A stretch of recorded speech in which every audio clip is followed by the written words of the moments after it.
हिंदुओं के आस्था का प्रतीक राम मंदिर निर्माण कार्य शुरू हुआ है। आपको बता दें कि पिछले लगभग 500 सालों से मंदिर निर्माण कार्य प्रतीक्षारत था। हिंदुओं की आस्था आज फिर से जागृत हुई है और भव्य राम मंदिर निर्माण कार्य शुरू हुआ है। आइए पूरी कहानी जानते हैं।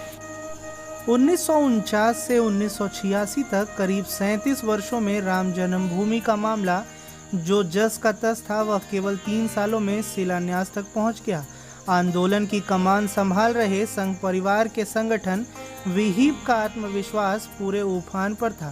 शास्त्रीय संगीत के अच्छे जानकार विहिप के अशोक सिंघल ने इस पूरे मामले में हिंदुओं के सम्मान का सुर मिला दिया था। राम जन्मभूमि मुद्दे पर पूछे गए एक सवाल कि अयोध्या में अगर मंदिर नहीं बनेगा तो क्या हो जाएगा, पर अशोक सिंघल का स्पष्ट जवाब था, अगर अयोध्या में जन्मभूमि पर राम का मंदिर नहीं बनेगा तो इस देश में हिंदू समाज और उसकी पहचान भी नहीं बचेगी। उस दौर के लगातार बदलते राजनीतिक घटनाक्रमों के बीच लाल कृष्ण आडवाणी सबसे अहम राजनीतिक शख्सियत बन चुके थे। 7 अगस्त 1990 को प्रधानमंत्री वीपी सिंह ने मंडल कमीशन को लागू करने की घोषणा कर दी। पूरे देश में इसके समर्थन और विरोध में आंदोलन होने लगे। इन सब के बीच भाजपा और संघ परिवार राम मंदिर निर्माण के लिए जनमत बनाने के प्रयासों में जुटे रहे। मंडल की काट और राम मंदिर निर्माण को लेकर समर्थन जुटाने के लिए आडवाणी ने 25 सितंबर 1990 को गुजरात के सोमनाथ से रथ यात्रा शुरू की थी, जिसे विभिन्न राज्यों से होते हुए 30 अक्टूबर को अयोध्या पहुंचना था।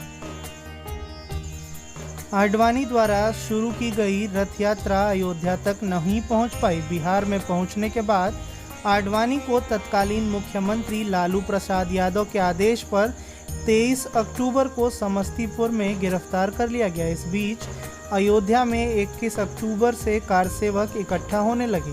30 तारीख को आचार्य वामदेव, महंत नृत्य गोपाल दास और अशोक सिंघल की अगुवाई में कारसेवक विवादित स्थल की ओर कूच करने लगे। उन्हें बाबरी मस्जिद के पास पहुंचने से रोकने के लिए मुख्यमंत्री ने गोली चलाने की आज्ञा दे दी।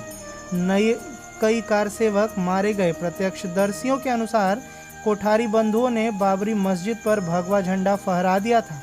2 नवंबर को कारसेवकों ने फिर विवादित स्थल की ओर पहुंचने की कोशिश की। इस बार फिर सरकार ने गोली चलवाई और कई कारसेवक मारे गए थे। राम मंदिर से लगी 2.77 एकड़ जमीन को राज्य सरकार ने अधिगृहित किया था। इलाहाबाद हाई कोर्ट की लखनऊ बेंच में इसको चुनौती दी गई थी, जिसकी सुनवाई 4 नवंबर 1992 को पूरी हो गई थी। फैसले के लिए 4 दिसंबर की तिथि तय हुई थी। इस बीच विहिप ने 6 दिसंबर को कार सेवा का आह्वान किया था।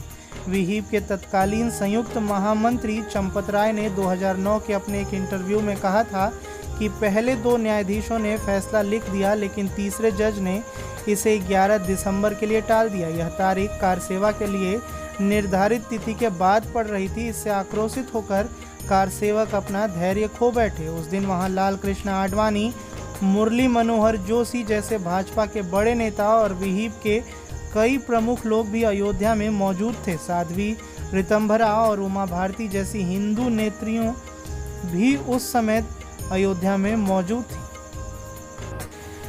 इस विषय पर चर्चा करने के लिए हमारे साथ फोन लाइन पे जुड़ रहे हैं वरिष्ठ संवाददाता प्रदीप मिश्रा। प्रदीप, आज राम मंदिर का निर्माण कार्य शुरू हो गया है। अयोध्या में भव्य राम मंदिर का निर्माण कार्य शुरू हुआ है और देश के प्रधानमंत्री नरेंद्र मोदी का 5 अगस्त को आगमन हो रहा है। तो कितना उत्साह है श्रद्धालुओं में, लोगों में कितना उत्साह है मंदिर निर्माण को लेकर?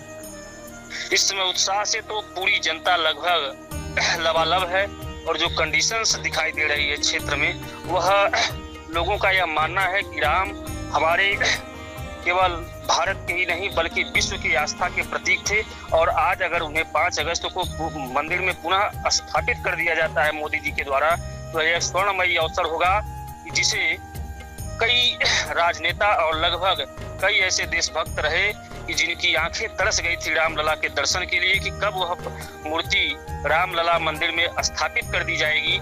और इस तरीके से पूरे जो है जगत में हम यह कह सकते हैं, भारत में ही नहीं बल्कि गांव के हर कोने कोने तबके में लोगों के लिए हर्ष का विषय है कि जल्द से जल्द राम लला का जो मंदिर है वह जल्द से जल्द पूरा किया जाए और आम जनता के लिए खोल दिया जाए कि जिससे सब लोग रामलला के दर्शन कर सकें। क्योंकि रामलला जो है भारत के कण कण में व्याप्त रहने वाले आस्था के प्रतीक है और पूरे समाज, चाहे वो हिंदू हो, चाहे मुस्लिम हो, चाहे सिख हो, चाहे ईसाई हो, चाहे बौद्ध हो, हर वर्ग के वह देवता है। और इसलिए आज के डेट में पूरी जनता जो है उत्साह प्रदीप, की नजर से 90 के दशक की अगर बात करें तो 90 के दशक में जब कार सेवकों में एक उत्साह था, उस दौरान तत्कालीन मुख्यमंत्री द्वारा कार सेवकों पर गोली चलवा दी गई थी, तो कितनी जो आस्था है वो कितनी खंडित हुई थी। जो आस्था, देखिए आस्था को तर्क की कसौटी पर तो नहीं कसा जा सकता है, लेकिन जो आस्था कार सेवक लेकर के गए थे रामलला को वहाँ स्थापित करने के लिए या बाबरी मस्जिद को तोड़ने के लिए और वहाँ पुनर् रामलला को प्रतिस्थापित करने के लिए, तो यह तत्कालीन जो मुख्यमंत्री थी वह कहीं न कहीं मानवता को कलंकित करने वाला कार्य किए। आस्था पर गोली चलवाई गई जो वह अपने आप में एक विडंबना का विषय है और इसके लिए शायद आप क्या मानते हैं प्रदीप कि 500 सालों की प्रतीक्षा खत्म हुई है और फिर से एकदम रामलला अपने भवन में विराजेंगे, भव्य राम मंदिर का निर्माण होने जा रहा है। तो क्या हम भारत में अगर देखें तो ये 5 सालों की प्रतीक्षा क्या केवल भाजपा की सरकार आने से ही ऐसा हो पाया है? नहीं, देखिए इसमें यह नहीं कहा जा सकता है कि केवल एक सरकारों का योगदान रहा है। इससे जो भी वर्तमान की सरकारें रही हैं और सबका योगदान रहा है, केवल बीजेपी की सरकार को ही योगदान नहीं दिया जा सकता है, बल्कि उस रामलला के मंदिर की स्थापना के लिए जिन लोगों ने लड़ा और जो कार सेवकों ने अपनी जान गंवाई, सच्चे सिपाही तो वो हैं कि जो रामलला को प्रतिस्थापित करने के लिए अपने प्राणों की आहुति दे करके आज अयोध्या में रामलला का मंदिर जो प्रतिस्थापित किया जा रहा है, सच्ची श्रद्धांजलि उन सपूतों के प्रति होगी। उत्तर प्रदेश में बीजेपी की सरकार आने के बाद निरंतर मुख्यमंत्री वहां पे दौरा कर रहे हैं, अयोध्या वासियों के साथ दिवाली मना रहे हैं और अयोध्या में पुनः उसी प्रकार से दिवाली मनाई जा रही है जैसा कि राम के वनवास से लौटने पर मनाई गई थी। तो मुझे ये लगता है कि मंदिर बनने के बाद पुनः राम का वनवास अपने घर में ही खत्म होगा। इस पे क्या कहना चाहेंगे आप? ये सच्चाई है कि जो सदियों से लोगों के लिए यह एक चिंता का विषय था कि राम मंदिर कब बनेगा, कौन सी तारीख होगी, वह युग अब लगभग शुभारंभ हो चुका है और 5 अगस्त को यह तारीख तय कर दी गई है, ऐलान कर दिया गया है। अब उसमें जो भी वरिष्ठ जन मुख्यमंत्री के साथ प्रधानमंत्री के साथ रहेंगे वह लोग रामलला के भूमि पूजन करके और उस निर्माण कार्य को आगे बढ़ाएंगे।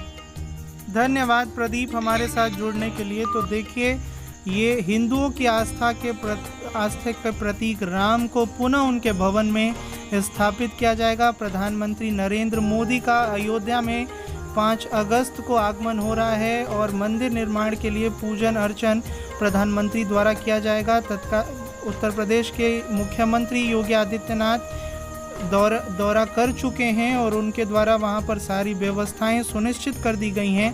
अब जल्द ही भगवान राम अपने घर में विराजेंगे, अपने ही घर में उनका वनवास पूरा होगा और पुनः भव्य मंदिर का निर्माण कार्य पूरा होगा। जिन भी कार्य सेवकों की, हिंदुओं की, भारतवासियों की जो आस्था जुड़ी हुई थी मंदिर से, कह सकते हैं कि पुनः उन आस्था में 4 चांद लग गया है और फिर से भव्य राम मंदिर के निर्माण के बाद भगवान राम अपने घर में अपनी गद्दी पर विराजेंगे।